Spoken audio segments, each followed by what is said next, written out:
Krásné dobré ráno vám všem, kteří jste třeba právě teď vstali. Dnešní dobré ráno vysíláme z Kostelce nad Černými lesy a povídáme si mimo jiné o původních metodách výroby piva.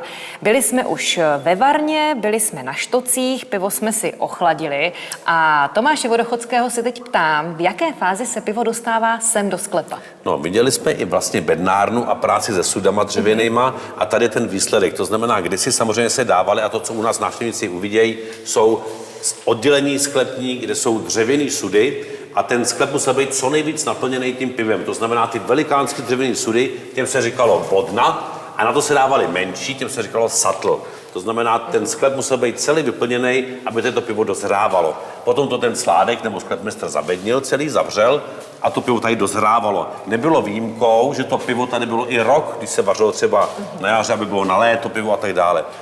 Během toho zrání dělá se něco s tím pivem, nebo tu prostě to pivo nejdřív dokváší a pak kuťově dozrává. My tady vidíme třeba kádě, který jsme převezli, zachránili jsme z nějakého pivovaru u Tábora. Celý jsme rozebrali, se složili, tady jsou potom vidět ty sudy, které jsou vlastně ty větší, na ně si dávají ty 20 hektolitrový, ty menší a budeme se pomalu blížit k lednici, což byl prostor, kam se dával led a ten led vlastně chladil celý ty prostory sklepa a představ si, a schválně se tě zeptám, co si myslíš, jak dlouho vydržela ta lednice, ten led v té lednici chladit ten prostor toho sklepa?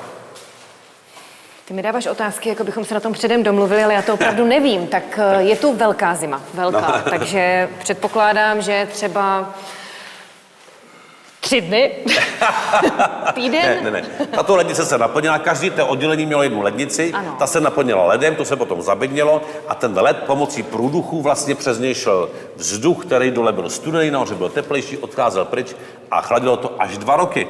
Až 2 roky to chladilo, samozřejmě. A odsud se potom bral led i pro hospodyňky a pro hospody toho pivovaru, to znamená, dřív nebylo elektrické chlazení, dřív byl jenom ten led, které se ledovalo, a tady se naplnila a ten vlastně led nám chladil celý prostor I když pivovaru. Venku bylo léto, tak 2 roky samozřejmě. To tady ten led chladil. Tak. Odkud se sem dostával?